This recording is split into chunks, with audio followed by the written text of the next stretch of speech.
Is that why you commented on it?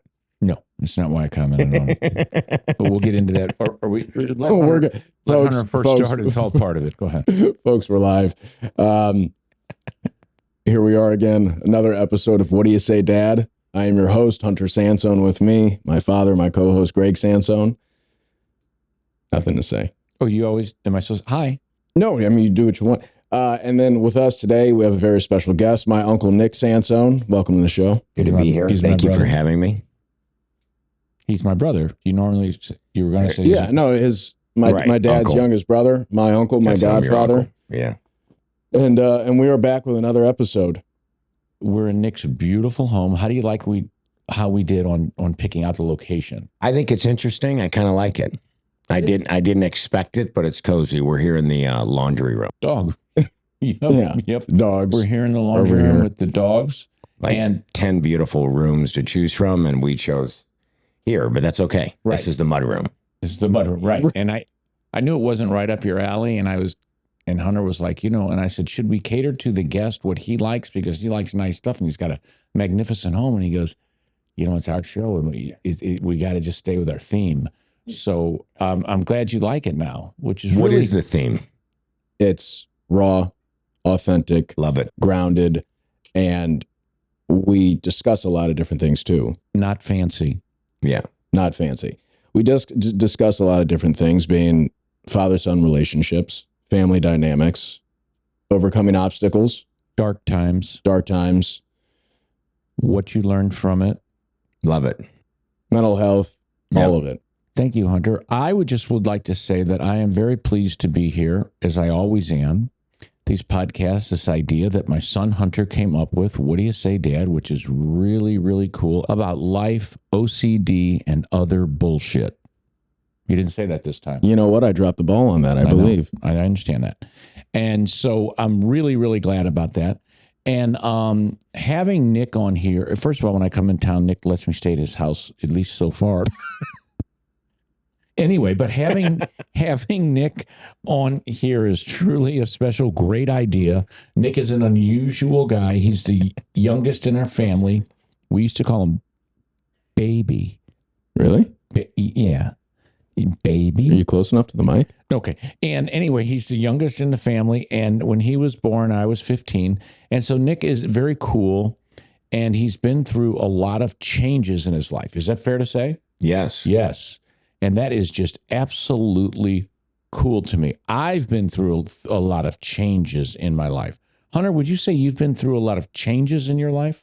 I'd say I've been through my fair share, but I would also say that you two have probably been through a lot more. Yes, exactly. My changes, as the audience knows, are when I was 18 years old, second semester of my freshman year in college, and a depressive episode followed by a OCD, obsessive compulsive thoughts out of nowhere that I had no idea what this shit was all about, came to me, and it changed my life from that point going forward. 18, 19 years old, all the way until now, 61, and as we like to say, still having fun. And so it has changed my life, and it's caused me to grow, to be deeper, to be more spiritual, to be more courageous, to be more powerful in my daily living, and to deal with the dark side of my own emotions, the insecurities, the vulnerabilities, the fear, the uncertainties, the unknowns, all of that. And it's a kick-ass way to live, to be in the basement and come out of that and to still feel the basement and continue living. It's truly powerful. And I know our audience, if you're a human being, you feel these different things as well. Nick, can you just speak on that a little bit, or anything to say on that topic? Yeah, that was very well said. Thank you. I think that you named a couple of them. I think there's moments in your life that you remember that have a real impact, that shape your personality, or that shape your ego. And then you have to work through the constructs that have been shaped throughout your life. You have to work through them. So I'll give you an example. Like, I literally remember, like it was yesterday. I was like 6 years, probably, I don't know how old I was. I had to be 5 or 6, because I was getting up on a step stool to reach the phone. And I was calling Ma. We call my mom, what do you guys call it? Ma and Pa? Yeah, mom. For the Pop. grandkids, yeah. So Yep. my mother, Hunter's grandmother, Gregg and I's mom. So I was calling her, and she was down in Florida. And I was like 6 years, I think I might have been 6. And I was asking her when she's coming home. And the phone because she was down in Florida with Dad, and the phone that I was using was back in our old house in Huntley Manor, where there was a section where me, Tim, and my brother Doug, there's 8 siblings in our family. So my brother Tim and my brother Doug, we had this section of the house that was our rooms, and nobody was there. They were at school or something. I was a little kid. And she was gone, and she was down in Florida. And the feeling that I had when I was calling her was this like very alone, very like scared, like, Mom, when are you coming home? And they were constantly down in Florida, and I was the youngest of 8. So there was a 6-year separation between me and the next sibling. Yeah. So I was oftentimes on my own. So that shaped me into being very independent, and also very quiet around my family and just around situations. And I became very closed and very reserved. So when you guys are talking about pivotal moments and things that shape you, there's experience that you have when you're a kid where you form a belief about yourself in your subconscious, like, gee, I must not be worthy of being loved because my mom's not here, which doesn't make any sense in the world to an adult mind, because mom loves the living heck out of all of us, right? Right. But, I must not be worried about I must not be worthy of being loved.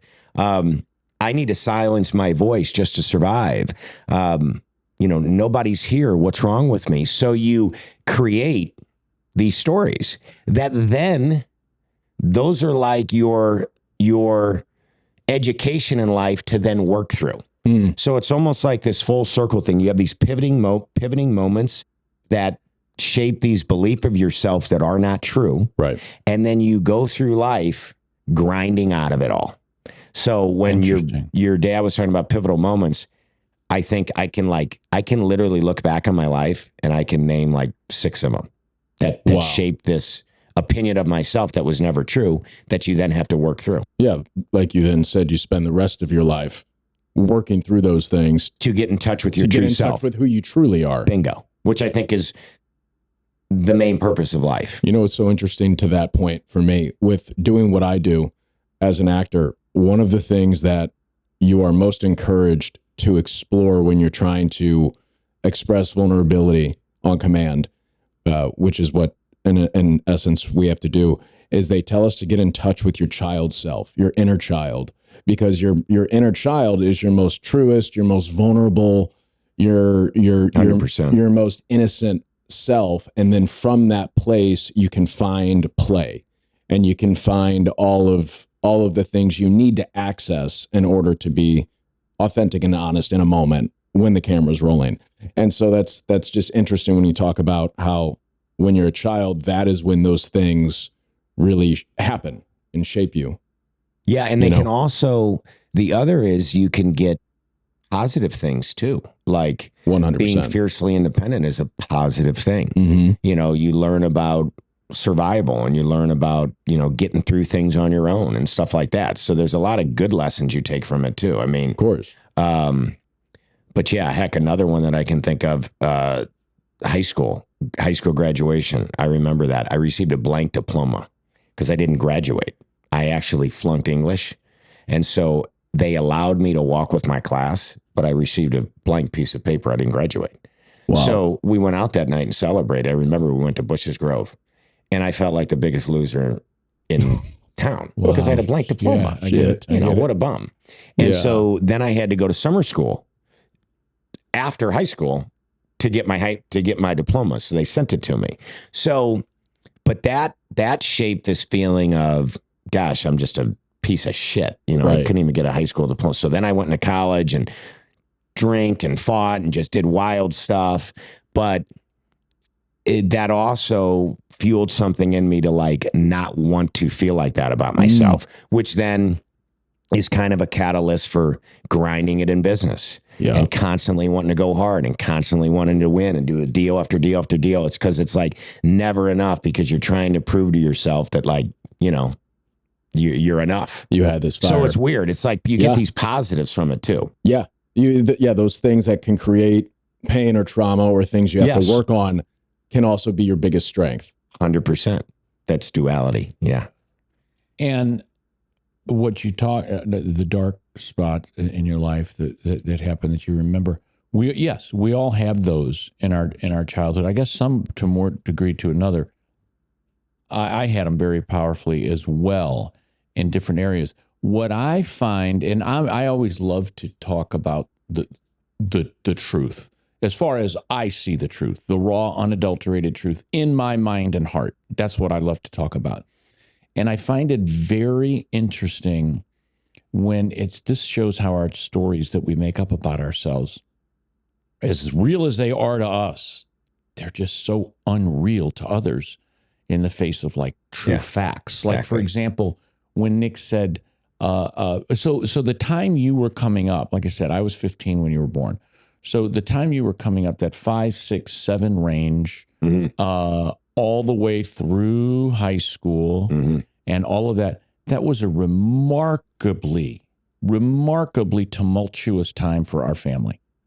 Interesting. That entire time.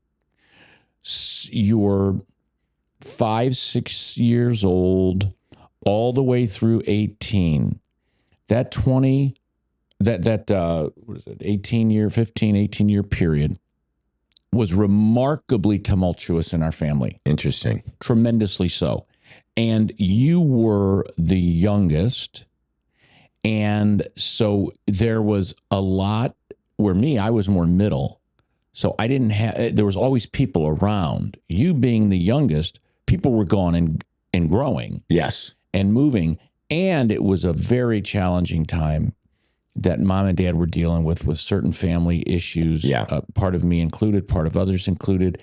And so they were probably trying to take care of occupied and take care of themselves. Yep. And here you were neglected by siblings, by parents potentially, nothing intentional. And so a kid, they're going to make up a story like, I got to prove maybe there's something wrong. And the real truth, and I'm not just saying this to rescue you or make you feel better, even though that tends to be my tendency, but in general, but the real truth of the matter is that you, and this is no bullshit, if Jim was sitting here, anybody was sitting here, you were the last one, and you were the special heart and soul of the family. That's the raw, unadulterated truth. I mean, the truth is Nick, in everybody's mind, was the coolest. The idea was that you were just this cool little kid. You boxed and you were beyond yourself, and you were strong and you were emotional and you were funny and you had this huge personality. So it was, everybody wanted to be close to Nick. This is the truth. Regardless of what the story, which I get it. Right. The truth is everybody almost competed that wanted to be close to Nick all the time, the siblings. And then still into adulthood, everybody wanted to be close to Nick. And it was very hard to be close to Nick.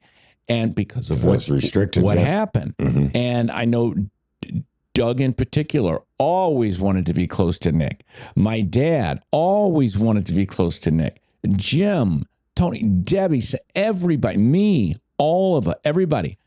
And so that's the irony of it. Yeah. That's the irony of it, is that thing that formed and shaped you in a way that you felt the opposite of that. Yeah. And I can't express it enough how truthful this is. It was 100% the opposite. You were the shit in the family. Yeah. And it has to be a shock when you think back on those years. You didn't feel like that. Yeah, no, but I have as an adult an awareness of the facts of all of that now. Nice. Yeah. And I mean, that's obviously it's cool to hear, but I have the awareness of all of that now. And it's just more of, you spend a long part of your life working through that stuff. It comes up in relationships. I mean, you talked about everybody kind of leaving and going to college and going different places, getting married, having their own kids and stuff. So you get kind of this abandonment wound thing that but every one of us have, these stories that are created from the experiences that we go through growing up. And then you either let those stories run you, or you take those on and you just work through that shit. And so that's what I mean about like these things happen. And then some people spend, like yourself, a lot of time working through that because they're just stories. And I know they're just stories. Yes. And it's kind of cool when you come out the other side because you take all the positives from those experiences and then all the stories you discard. Right, exactly. And what I have found, we're talking on the same exact plane here. What I have found is that acknowledging it is where the pain is. Initially, acknowledging it, because I feel that the majority of people don't even acknowledge it. It as in the story, the stories that they created from pain or whatever you want to call it in childhood. You're right. The majority do not acknowledge it. You feel kind of almost there's a feeling of weakness or something when you talk about it or acknowledge it. Yes. They'll turn a blind eye and a blind heart to it because who as an adult wants to go back to feeling like a 5-year-old child that was helpless in that moment, more or less? Right. No adult wants to. And it's the absolute, and I will say this is a truth, it is the absolutely required in order to be your best self, your best life, to go through that humble experience and that feeling. I always say it feels like I'm a 3-year-old and with an empty feeling in my stomach. And I have known that feeling, and I have always run from that feeling, and I have learned to open to that feeling. And I'm just going to say the truth for me, it is the spiritual place for me. It just goes so deep. There's so much that happens when I get past the fear of going to that darkest, most vulnerable place. That the tears, feeling, the empty feeling, the weak feeling, and say, you know what? Fuck you, I'm going there anyway. And to go there and, like you said, to come out the other side, it's just fucking beautiful. I can't explain it any better. It's extremely courageous, though, too, to do that. Tremendously so. There are many times where that feeling will start to creep in, and I'm like, I'm not fucking with this right now. I'm not fucking with it. And I just, it's and when you say courageous, that includes scary. Oh, yeah. It's courageous. And the physical thing you're talking about, sitting in that pain, that physical feeling, where do you feel it? Like that emptiness, 3-year-old, you said? I'll feel an emptiness in my stomach, and I'll feel a rush. Tears well up behind my eyes, and it's a sadness. It's a sadness, and interesting. Now I'm able to move into that sad feeling with the sad eyes water, and the like I'm not proud of this fucker, and feeling, and do it, and look around. And it's just absolutely fucking beautiful. Yeah. Past it. Yeah. I feel its stomach. And then it's like a blood rush that goes to my head. And it's like pressure. Got it. Not tears. And it's like pressure. and heart rate and like almost panic. Got it. Yeah. Okay. Wow. So fucking amazing you've got that awareness. So when that happens, have you ever, in that instant, because that's when we learn, or moved into it and got curious about it? Yeah. Okay. Yeah. And start trying to. What the fuck is this? Yeah. Just and I start trying to picture. I actually start trying to picture the pain, like visually what it looks like, and feel it wherever it is. You're the one that said that, your book. Emotional suicide, isn't that the name? Yeah. It's what it is. And so you dive into it, and you, like I told my one buddy when he broke up, I said, go in your bedroom, get in the fetal position. And I said, feel all of it, and don't leave till the feelings are gone. I said, just put yourself in a fetal position. It's going to be horrible. And if I told you who it was, you'd crack up, but for his privacy, I won't say it. Right. And he did that. And he talks about it to this day. But What was the experience at the end of it? Well, he got through it. He just said it helped him heal. Right. But when I've done that, I try to visualize it, like what it looks like. Is it red? Is it black? Like, what is it? And just really feel it, like where it is, and just focus in on it. And you're not trying to be a badass while you're doing it. None of that shit. No, you're just feeling where it is. Right. It's kicking your ass. Yes. And then it dissipates. It goes away. And that is the work.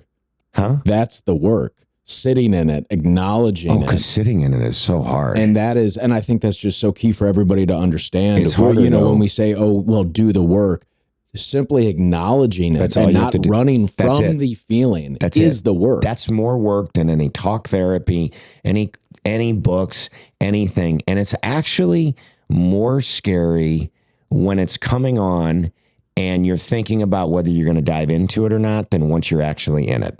Oh It still sucks when you're in it. Perfectly said. Right. But That's it's such a okay great- once you're in it. That's a great point. And the beautiful word that he said that I cannot find a better one for, the benefits you get by doing that,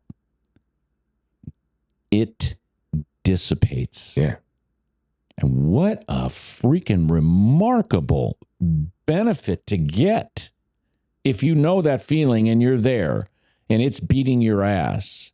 And then you choose that and you do that and you make that decision. Not making the decision is the bitch. Like you said, you're uncertain. Am I going to do this? Am I not? That's the horrible. When you go in, it's like you go into cold water. Forget it. Screw it. I'm doing. You go in, then you sit and it beats your ass and you refuse to leave. That's a fuck it. You refuse. Yeah. And it Same thing. dissipates. Yeah. What the hell? That's spiritual work. That is hardcore, spiritual, raw as it gets, real as a hard granite rock work. Well, you're letting that energy, which is that negative energy, those suppressed emotions, get out by acknowledging them and going in, and then it finally goes out. That's right. And you have to go through you first willingly. Now, then more stuff may come up. That's Right. the thing when you get in that. Yeah. That's why I told him, go in your room, close the door, and just, because, you might get a You've done it. feeling attack, Yeah. and you go into it, and it goes away. Then you have another thought to trigger something, whatever Yeah. you're in that's causing it. Say it's a breakup. That's Yep. where I get them. Mm. And through breakups. I mean, I'm horrible at them. Mm-hmm. And I mean, I might as well just like put myself on a couch with a blanket Right. all weekend and just sit there in agony. There's nothing Right. worse. But there's nothing worse. There's nothing You're bad worse. at them too. We've both had. I don't think there's anything worse. No, than there's not. Losing a loved one isn't as hard. Yeah, we've had some phone calls when both of us are going through them, and Right, you may as well chuck the other guy I out the back window. Can't. Yeah, it's torture. No, it's really now the thing I think that's super interesting about this is how much of a parallel this is with OCD recovery. I mean, the way you're talking about this, I'm sitting Yes. here thinking, I'm like, my God, that's the same key to getting through OCD, unwanted intrusive thoughts, is you intentionally bring them on through emotional, what is the term you like to use? Commit emotional suicide. Yes, but what is the actual wording for the work when you're bringing them exposure response prevention. on? Exactly. That's how I learned this. Right. Because of OCD. And it's literally just across the board It's in across in all areas of life. So when you say exposure, what is it? Exposure response prevention, ERP. Are you intentionally sitting down and bringing that feeling on? yes. Yes. Oh my God. See, I've done it when it's just come on and I'm like, okay, I gotta go into this. No. You'll sit there and intentionally bring it on. Yes. ERP is Wow. brutal. He just helped me with it with My a recent God. spell of It's- OCD. There's nothing. He helped me. That's where I Yeah. got the going to your pain Yeah. from him. I was. I remember us it was. talking about It was a situation I was going through, and it healed. It got me through the situation. I'm telling you, books. I've done all that crap. What you guys are talking about? That's it. That's it.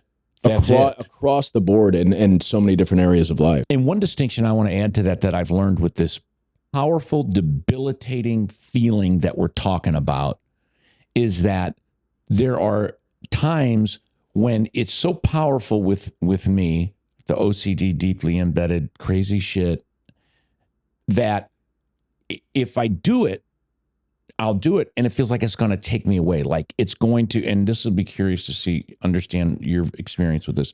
Like I feel like it's going to take me away. Like I'm no longer choosing to be there. It has now taken me. And that is not of benefit that I have found and that I have talked to other people heavily. So what I will do, and because it becomes the choice, the whole thing that makes that work is the choice. The choice to be there. Gotcha. Yeah. And when you lose your chosen choice, and now you're completely out of control. You can feel out of control, but you can choose to feel out of control. So when it takes you the fuck away, that's not what I'm talking about. So when that feeling comes on, I don't know why this works, but the harder it is, the more like it feels like I can't do it or it's going to just take me out, then I will physically sit up straighter. And I have shared this with people, and they've called me and they said, I can't believe how that worked. The key, they've said, quote unquote, the key was sitting up straight. And then all of a sudden, it'll feel like it's manageable now. Wow. So you change your body posture. Yeah, tremendously. And then even more, I will imagine sitting up straighter and straighter and like my neck elongating it and my shoulder. And I'll be a son of a bitch. It works. Wow. The pain is still there, but it's not washing you down the river.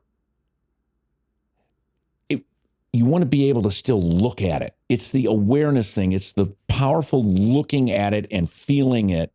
And the fuck you, come on. I see it, I feel it, I know it, and I'm looking at you. You're opening yourself to it. Yeah, and I'm not budging. And then I said, whoa. It's like, okay, straighter, get your seat. So when you guys do this, when you're intentionally inviting it in. Yes, sir. Right? I mean, you got to like turn your phone off and be like in a comfortable space. And I mean, how long are you doing that for? Because I've not experienced this. I've only done it when something comes on and I'm like in the mood where I'm sitting at the house. There's nothing. I'm relaxing or something. I'm like, all right, I'm going to deal with this crap and I'm just going to go in. But you're talking about intentionally going into that. When I intentionally bring it on, the odd thing about it is you take the wind out of its sails. Wow. It's less intense. It's like you chasing a bully. You go on the offense. He's less intense. It's less intense when you intentionally bring it on. But you're not going to do it like out in public at a restaurant God, or no, like no, you're no, at you home. gotta do this No. This in a is room by like yourself. in a room going in to meditate or something. Like I'll tell Marianne I'm doing my shit. Got you. Like it doesn't last. It won't last more than 30 minutes to an hour. Yeah. Got you. Yeah. It just doesn't. And it's like, this is my time to get my ass kicked, and I'm choosing it. How often do you do that? I don't have to do it that much anymore. Okay. What were you Like, going to say? let me give an example. It's now in the moment exposure. When it hits me, let that Then you fucker deal with in. it. Right. Come on. Like you do now. Yeah. You explained. Like I was suffering really badly with some health OCD. I was getting illogical fears that any little pain I had was something I remember horrible. that I had a little headache bit. and I was fearful that I had a brain tumor. Yeah. So I was talking to my dad about it. And so basically what I did is I took a pack of note cards, which was learned from my dad. And then I write down the thought, okay, I am having a headache right now. And I am fearful that that headache means I have a brain tumor and I'm doing nothing about it. So you write that out. I was sitting in my bedroom by myself. I wrote that out on a note card.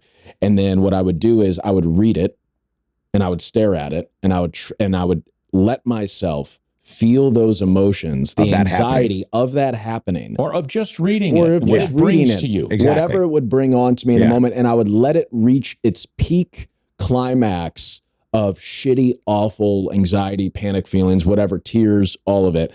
And I would just stay with it. And then eventually, from staring at it long enough, it starts to subside. The intensity, the feeling, the anxiety, the panic, just the shit feeling would eventually subside because my dad will put it better, but I feel like you're bored of it.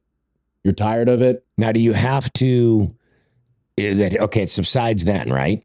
in the moment. And then, A but few then you days pick it back later, up. do you pick it back up? And Yeah, but you can do multiple times in one session. I just don't do Right. it once. I do it and then I put it down. but I mean, is it after that session? Can you go look at that card a week later and it doesn't trigger anything? It depends. It Yeah, depends on you and what you've got going on. So I needed to do it for a few days. And I that was wasn't the done end with of it. one session. Wow. Yeah, it wasn't just one session for That's me. incredible. I'm going to do that. Yeah.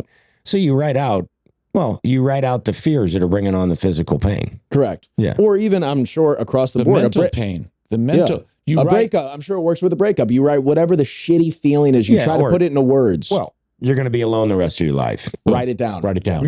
You'll see her with another person and you're going to feel like just a bum and you'll be by yourself. And also when you write it down, I was thinking when you were saying this, it may help too to see the delusional thinking of it too. Right. When you write it That down. comes After. after you've gone Yes, through this because shit. you're still in it. Then You your don't see mind the works delusion. better. Yes, your And mind it gets does more what clear. you just said. Yeah. Mm. There's something called, you probably are going to love this. It's called spike hunts. Stephen Phillipson coined this phrase. He's the one I got my best help from for OCD when I was 42. I'm 61, so 19 years ago. Spike hunts. You walk around with 2 or 3 3x5 index cards and a golfer's pencil in your pocket. Forget the word spike hunt for a minute. First, you walk around with these cards. You write the shit down, right? Index cards are good because you can have a bunch of them, flip them. I've got about 800 of them. I've written all my fears down. I got a huge fucking bag of them with gem clips on them, rubber bands. It's incredible how many I have. Seriously, it's unbelievable. And so you walk around with 2 or 3 index cards with a golfer pencil. And your goal is to capture the son of a bitch when it shows up. The fear thought. Yes. Now you're on the hunt for it. So That's as really soon as cool. it shows it up, it's like, it's say to yourself, gotcha, motherfucker. Pull it out. You don't have to go through and process it, but you got it now for later. Now you own that bitch. It will never fucking haunt you again because now you got it and you're in charge of it. You're going to go to And then you it. deal with it later. You deal with it later, but you got it. You captured it. Wow. So that's where its power really cool. is. The sneak up. The It's sneak really up. good stuff. Fucking right it is. It's really good for anybody. And then you take it another level further. This maniac, Steve Phillipson, with this so aggressive with this shit, which I did, that's what changed me, is you can go on quote unquote spike hunts where you have these and you feel great. And there's nothing happening, but you're like really looking, watch this shit. You're really looking for something to fuck with you. Motherfucker. Wow, yeah, that's so intense. powerful. It is. And usually you won't fucking find it. Yeah. Because why? You're at your best fucking self when When you're you're doing looking. that, exactly. You get it. Yeah, that's That's amazing. the idea. No, Yeah, that that's is it. gold. Truly gold. Truly gold. I wish I could. Next time I'm going to bring my whole bag of index cards at every podcast. Bags. I got a huge filing cabinet full of index cards. Looks like kindling for firewood. And they're all rubber. But this is powerful shit. Yeah. What was your, on a 1 to 10, your pain when you did your exercise with your health stuff and you wrote it down on Oh, a it would card? reach a 10. But can I say Wow. one thing? Yeah. You mentioned about pain. Are you thinking the headache came from it? Or are you talking I don't about mean it like was emotional pain. You mean Okay, the got it. emotional bad? Yeah. Yeah, shitty pain. Yeah, that- Yeah, it would reach a 10, absolutely. Yeah. But then it would go down. And that was and you would ask me. He would actually say, where is it right now on a scale from 1 to 10? Oh, yeah. And I would That's a tell him. powerful thing to do for yourself. Yeah. Gauge it. Where is this one right now? Is it a 10? Okay, it's a 7, 8. And then to say, come on, you pussy, can't you get to a 10? One of the most powerful things you can do is that. You're calling your brain out. And you know what was really interesting where I started to see the fucking the fake bullshit in my delusion in those moments is when I would read those index cards Exactly. and have that thought. Right. It would bring the physical sensation that I was dealing with on even stronger. So you knew. So I knew, It's okay, bullshit. so I'm reading these index cards and now I'm getting an even worse headache and my head and my face is getting even hotter and I'm feeling even more panic and more anxiety like, oh, I really do have something going on up here, a real health condition. And it was proving to me in the moment, even though that the symptoms were getting worse, the sensations were getting worse, I was like, oh, this is interesting. it's happening while I'm intentionally reading this. So maybe this really only does have to do with the anxiety. It's all mental. Or the panic or the OCD. Mm-hmm. It was all mental, and that's what it was showing me in the moment. Now, of course, you always find a way to justify why it could be real. Yeah. You know, because then I start saying, and I started telling my dad, I go, but what if this is real and I'm just being negligent to actually helping myself because I think it's OCD? And you start doing... And how do you respond to that? What's the healthy way? You have to accept the possibility that could be true. Write that down. You have to accept that. I may be being negligent, and that's why I'm going to die. Right. You have to, and with the time where I finally started getting better, and it was the worst thing and the best thing he could have said to me was, Hunter, you have to accept death. 100%. You have to accept death, because what did it all come down to? It was all rooted in the fear of dying. It was rooted in the fear of death. Okay, I have a brain tumor, then I die. And I don't get to experience the rest of my life. Okay, so he said, you have to finally accept that is a possibility. You might die. What would you rather do? Have your freedom? Would you rather have your freedom and maybe die, or be a prisoner for the rest of your life? Yeah. So it's a letting go. It's a letting go. Yeah. And that was the demon's face right there. The idea of accepting death, because that was everything. That's what it all came down to. Is your fear of death stronger than your desire for freedom? Which one is stronger? You don't get fucking both. Your desire for freedom has to be stronger than your fear of death. That gives me my life back. Yeah. And like when I was talking about being, a breakup, oh, well, you're going to be alone the rest of your life. Okay. So there's the one aspect of, okay, you write it down, you deal with the feeling and all that. But okay, well, all right. So what if that happens? So you accept that. Right. You accept that. And for me, kind of the surrendering and accepting, as my faith with God has really helped me with that enormously, because I think that everything we need and all the peace, I think the ultimate thing to have in life is peace. Oh, peace, yeah. right? That's it. Peace is freedom. Peace is freedom, right? And I think, honestly, not to sound like some, I don't know, religious guru, but I think the Spirit of God gives you peace. And I have been really working on my faith. It's like work. I'm really taking time every day to work on that. And you get this feeling of peace where these things you worry about, death, being alone, oh, am I responsible for this or that? Did I screw this up? And they kind of just start to dissipate a little bit. And you realize it's just all bullshit. Yep. And at the end of the day, everything that we need is right inside us. However we feel about ourselves is ultimately what we're going to attract and have in our life.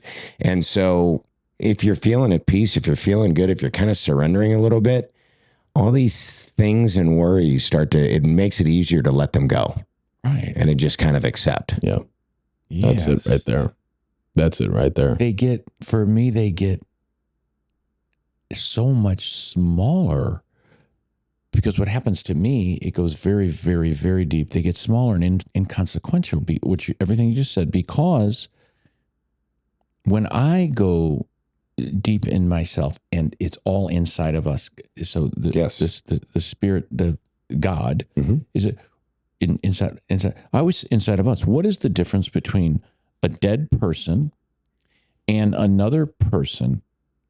Say it's, what is the difference? They look, they can look the same. What's the difference? The life is in one. What is the life? So the life, he's alive. What does that mean? We say he's alive, he's dead. What is that he's alive? What is that thing?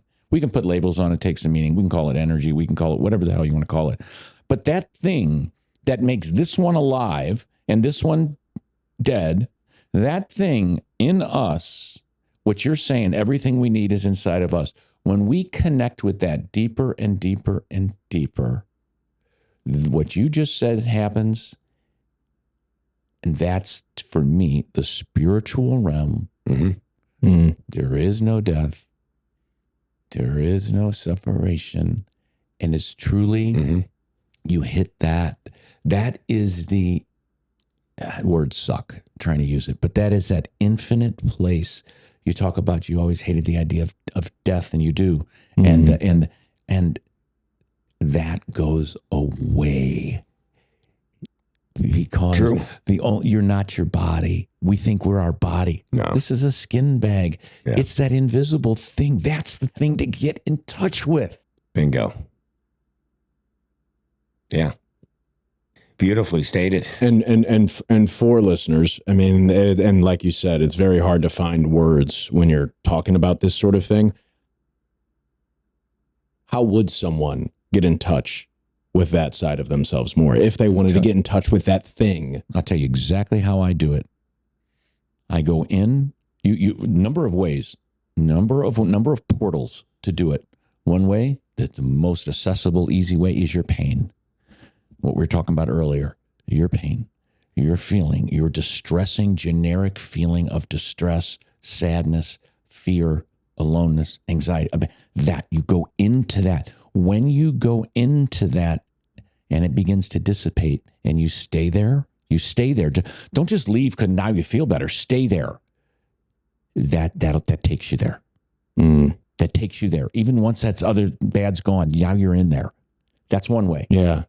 The other way that I'll do it is beginner. There's, like you said, you got to practice. There's beginner level where just like right now.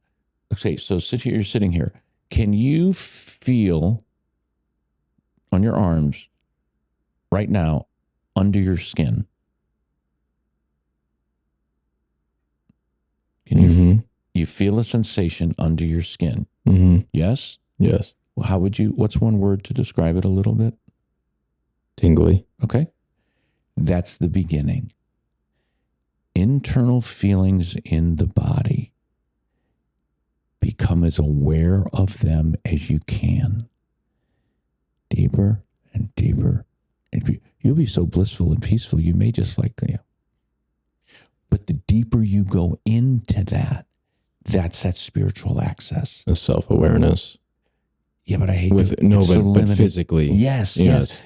Deeply it's out of the thought and into the body. Sensations that are within.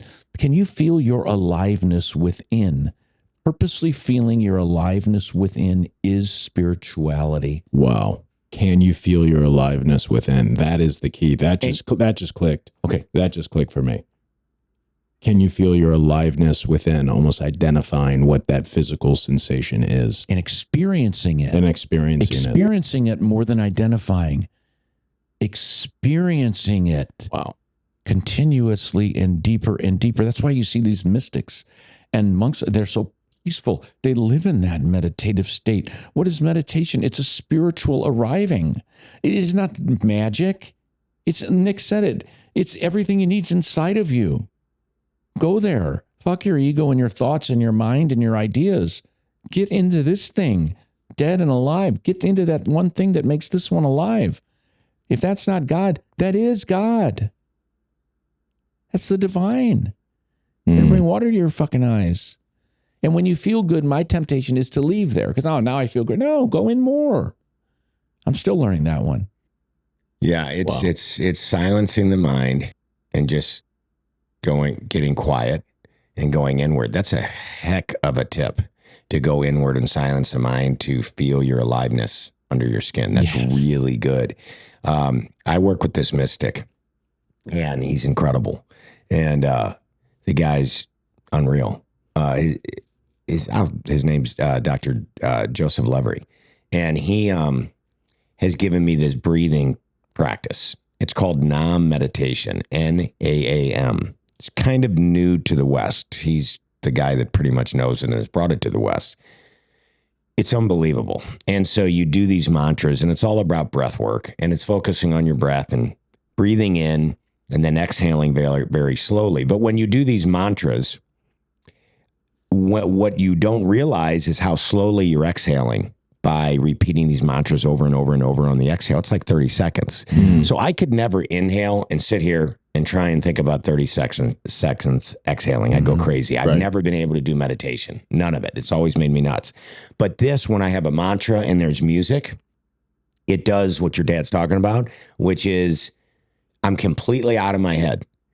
Eyes are closed, and the breath starts, the mantra starts. And then for me, I actually, when you said go inward, I focus on my eyes going almost in the back of my head so I can see forward inside my brain. I don't know if that makes sense. Do you imagine your eyes flipping backward? No. Okay. They're back here. Oh, you imagine your eyes are back here. They're back here. And I can see everything in front of me. So my eyes are inside my body and I can see everything in front of me, and it starts to become colors, shades. I just did that. Wow. Yeah. That takes you immediately to the spiritual. It does. And another trick you can do to do that is you take your finger and you put it here and you try to get your eyes to see the back of your finger. You mean the front of your finger? The front of your finger. Okay. Because the only way to see the front of your finger is your eyes would have to be back here. You follow? Right. And you'll feel a headache. You'll feel it's an exercise. Yeah, because the eyes are crossing. It's an exercise. Yeah. And what that does is works on your third eye and your intuition, which is ultimately that Holy Spirit or that God piece that's inside you. Mm. So question, when you're doing this, do you then imagine your eyes in the back of your head, or you just keep staring? All you need to do is look at the front of your finger, because you can't see the front of your finger, right? Because your eyes are your eyes. Yeah. And you just do that exercise. Yeah. And it should hurt your head. Yeah, because your eyes are... It kind of hurts back here. But when How come your eyes aren't crossing, though? Are you doing it right? Try it again. Can you see the tip of your finger right now? Hell no. Right, you need to see the tip. And if your head isn't hurting, you're not doing it right. Don't you walk around cross-eyed all the time then? Yeah, that's what I'm saying. You do it when you're sitting in your, quietly in a room. You'd be cross-eyed. So let's go. Oh, here's my point. Yeah. My point is this. When I'm doing the breath work, my eyes are closed. Okay. And I focus on my eyes are basically back here looking forward. Yes. Because I like to see almost like it brings powerful. You out of your body. I'm telling you. And then you'll see colors and things like that. It's hard, but once you get there, it's cool. And you're very much inward. Another way to practice that's a little bit different. It's more like a muscle that you're exercising. So you're sitting around on the couch or whatever, and nobody's around because you'll look like there's something wrong with you. You put your eyes like this and you just practice it. And if your head's hurting, you're exercising that third eye muscle.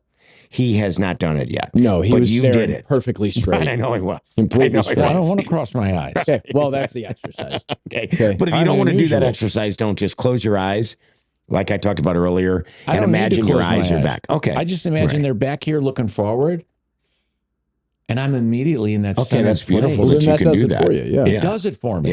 Yeah. See, and that's the other thing that's cool. Anything that I'm talking about, it's me. Everything is specific to you. Try shit. But what I do say is try stuff. Yeah, to get inward. Try stuff to get inward. And it doesn't have to be what works for me or you but try it. Music too.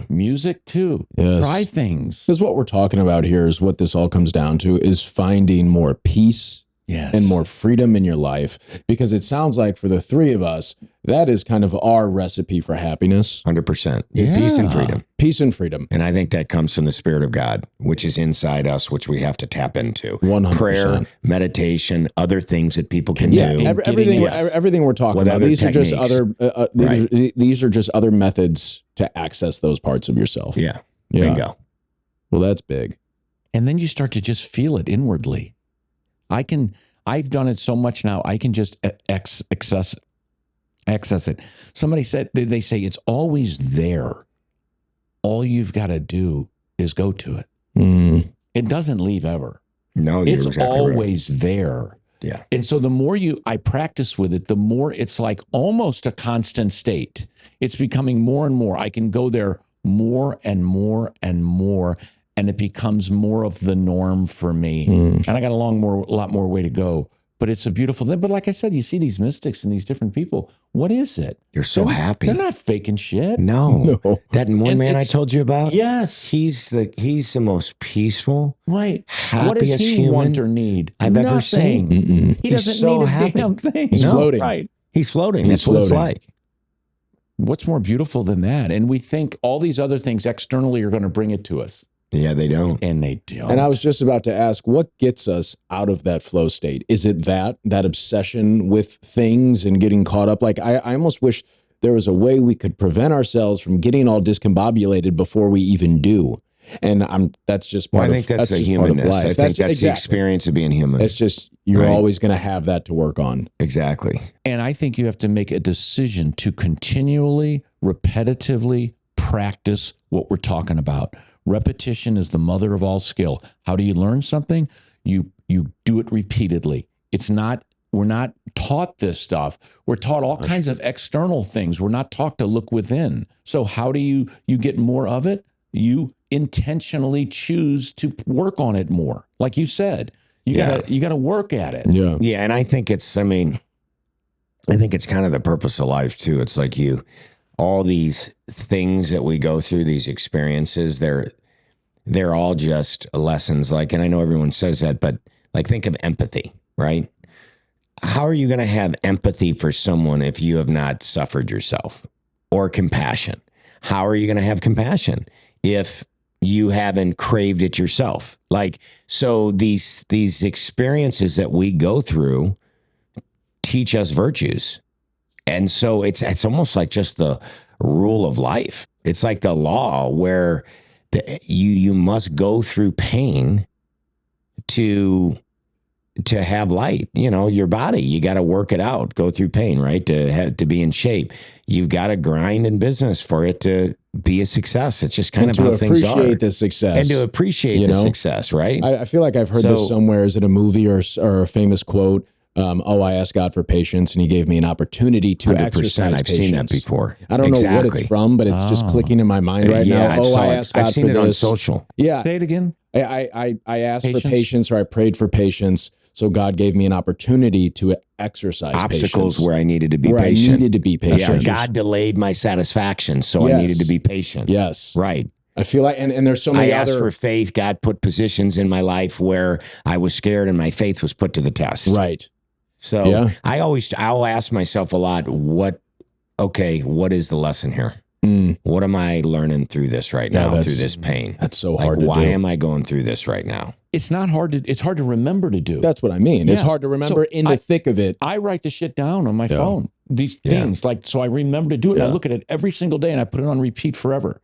It's the only way I learn a new skill. Well, honestly, I feel like this is what the whole show is all about. This idea of, this is why I came up with the idea and the title, What Do You Say, Dad? It's this idea of the older generation passing down wisdom and knowledge and so smart what they've gone through, learning from their mistakes down to the next generation. Because I feel like I've had such a amazing mentor in my dad, and you're right up there with him, honestly, probably two biggest mentors in my life. And so the knowledge you guys just shared and the deep spirituality and profound wisdom, I feel like that's going to help people in so many different avenues of their life when they're dealing with challenges or big changing moments, pivotal moments in their life, or opening up all that stuff from their childhood. This is kind of the recipe for all of that. So thank you guys for going down there. One major thing that I have learned, one of many major things that I've learned with this emotional stuff, with spiritual, emotional, mental, whatever you want to call it, is that to the listeners out there, when you're younger, coming up in your 20s or even your teens, your 30s, you don't have to act. We think we have to act and put on and not really be what's there. It's not true. You don't have to put on and come off like you're cool and come off like you're tough and come off like you're confident and come off like you're macho. You're destroying your only life you've got. As often as possible, be what is really so for you. I'm not saying all the time, but as often as possible, think about being what is your reality right now. How are you feeling? You feel like shit? Feel it. But when we bury it and try to put on, I don't feel like shit, we're ruining our life. It's fake and it just resists and it persists more later. I'm not saying all the time we can do it in life, in everyday life, but we don't have to fake it. Be you now as much as possible. Be you now. If you're scared, if you're happy, if you're sad, it's just like being hungry. You're going to try to act like not hungry? You're going to try to act like you're not hungry when you're hungry? Why is it different emotionally? You don't have to always have it together. How you doing? Or people, how you doing? How's it going? How's it going? Well, okay, I don't have to match your energy of expecting me to be put on this, well, I'm great, so you feel great. No, maybe I'm not. If it's making sense what I'm saying. No, it is. You don't have 100%. to fake it. I've learned. Just be. Just be. And if they can't handle it, fuck them. Yep. That's how I go. When I think too, there's your spiritual hygiene or your spiritual health, and then your physical. Okay. And everybody focuses a lot on the physical. You go work out every day, right? Okay. So think if you put the same effort toward the spiritual. So that could be breath work. It could be prayer. It could be somebody reading the Bible. It could be a daily devotion. It could be journaling for an hour. But like one of the things I've learned is that in order to do what Gregg's talking about, like let go, not care as much, just kind of be who you're going to be, is really getting comfortable with your true self. And the only way to do that is I think you got to tap into that spirit that's in you through God. I really do. And I always used to think, gosh, I say prayers, I go to church on Sunday. How come like I hear these people talking about hearing the voice of God or the peace of God? Like, how come I've never had that or whatever? I realize that's no different than working out or anything else. You actually have to put effort into it and actually reserve time for, you want to call it, for me, I call it reserve time for your relationship with God every day, just like you would working out. So I'll spend, if I can, at least an hour every day in the morning, at least an hour. I've got this devotional. It's got some cool poems in it. It's got some quotes. Then I'll look some things up in the Bible because I think the Bible is like a living frequency. I don't think every single thing in there like verbatim like is factual, perfect truth or anything like that. But I think that it can speak to your heart if you dig in deep to it. And I think it speaks differently to everybody. Find what it means so to I you. think it's a living thing. And so I'll go into that. I go into journal. I do the breath work and I do this other stuff. And I didn't do it today, but I would say 90% over the last 5 months I've done it. Enormous change in just letting go, surrendering, not really caring, just kind of being how you're going to be. You still have the human stuff. Yeah, obviously, the ego still gets in the way, but it has helped significantly. And the biggest thing I got from that is it's your spiritual hygiene. It's tapping into the spiritual side. And people think, oh, well, that's stupid. That doesn't make sense. Well, it actually does. Like if you want to have a lot of success in business, you want to have a success in a relationship, whatever, when you tap into the spiritual side, your intuition and your instincts on what deals to work on, where you're going, your confidence, you just start attracting stuff like a magnet. So I think it's an awesome formula for success and things that people desire in life, tapping into that spiritual side. But it does not it's true effort, just like everything else. Just like anything else. Just like getting in shape. God, I feel like got to work out for a year. That's so huge. You got to treat it like going to the gym. 100%. That never clicked for me. I'd go to church on a Sunday or something. I'd say some prayers at night for 2 minutes. Yeah. Again, I think there's just these universal rules where it's like you get what you put into it. Yes. You want to feel that peace of God? Okay, well, how much effort you going toward that? Right, stop bitching. Right, you want to get a six-pack? All right, well, how much effort you putting in the gym? You get what you put into it. Every aspect and of nothing life. else. Yeah. And you don't get anything else. Right. You get what you put into it. You don't get what you don't put into it. Yeah. No. And you don't. And there's discipline around all of that. Yeah, and that's a whole other conversation right there. But that is the key. Man. That was, and I was going to say something, but that was powerful what you just said, because with business and with things, they said it doesn't matter. baloney. When you do what you're just described, when you do that, whatever way it is, and it doesn't have to be Bible, and it doesn't have to be church, whatever it is, but 100%. and it can be, obviously, but you go there. Could be sitting out in a park in nature, right, whatever. When you do go there daily and you make it a committed effort, what happens for me, and you touched on it, is I understand people quicker. Yeah. Good, bad, or indifferent. Yes. And people are drawn to me more. Bingo. And that's how a good does success that formula. Not help business? Exactly. That's a success formula. It's a success formula. It's all relationships. If business isn't relationships, Right. it's nothing. Exactly. Yeah. That's it. I mean, that's it. How do you not develop this and expect to develop your external? Wow. That's huge. Do you guys want to talk about the barbecue tonight that you weren't invited to? Yeah. Well, I do. I think we do need to wrap it up here. You want to wrap How it much up? time do we have? I just want to What comment. do you got, 5 minutes? We're a little over time. Okay, but my brother Doug's having a barbecue tonight, and me and Hunter are not invited because he doesn't have enough food. Yeah. That's what he said. Hope Got you it. have a great time, Yeah. Doug. Have a good barbecue, Uncle D. And I hear it's what kind of theme? It's Mexican theme? yeah, it's where they cook the chicken and the steak over the open fire on the it ground. sounds wonderful. The food is absolutely amazing. amazing. I haven't eaten all I day. can Are you guys imagine it hungry? right My now. God. Are you guys hungry? That sounds so. Oh, yeah, we're starving. Okay, That I'm going to sounds- tell you. Hope you enjoy it tonight. No, that sounds great, Doug. Uncle D. Have a great barbecue.